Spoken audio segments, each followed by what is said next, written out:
Hello বন্ধুরা, নীলিমার রান্নাঘর ও ছাদ বাগানের পক্ষ থেকে শুভ বিজয়া সকলকে শুভেচ্ছা। আজ আমার রেসিপি হলো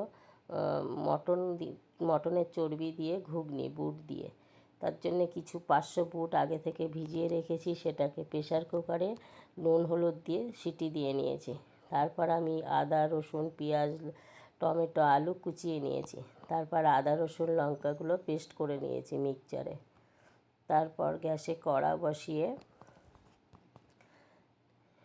আলুগুলোকে আমি ভালো করে ভেজে নিয়েছি।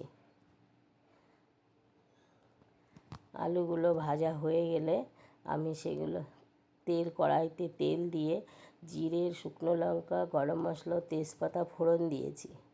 তারপর কোচানো পেঁয়াজগুলো দিয়েছি। পেঁয়াজগুলো দিয়ে একটু লবণ দিয়ে ভালো করে নাড়াচাড়া করে একটু নরম হয়ে গেলে আমি টমেটো কুচিগুলো দিয়ে দিয়েছি।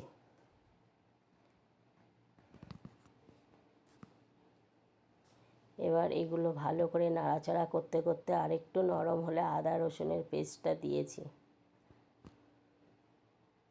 সেটা ভালোভাবে কষে নিয়ে আমি জিরের গুঁড়ো ধনের গুঁড়ো দিয়েছি, একটু অল্প জল দিয়ে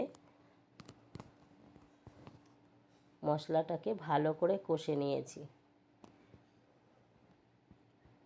এই মশলাটা ভালোভাবে কষা হয়ে গেলে আমার সিদ্ধ করা বুটগুলো জল ঝরিয়ে আমি মশলাতে দিয়ে একটু কষিয়ে নিয়েছি।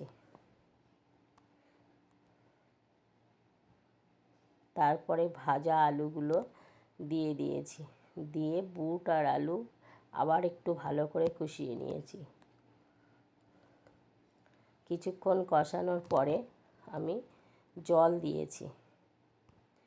এইভাবে কিছুক্ষণ ফোটার পরে দেখুন আমি আগে থেকে চর্বিগুলো ছোট ছোট করে কেটে রেখেছিলাম, এইগুলো আমি দিয়ে দিয়েছি। আগে থেকে দিলে গলে যাবে, তাই ফুটে উঠলে দিয়েছি। এইভাবে বেশ কিছুক্ষণ ফোটার পরে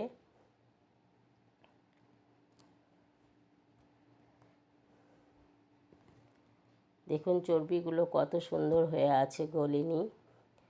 এবার একটু মিষ্টি দিয়েছি।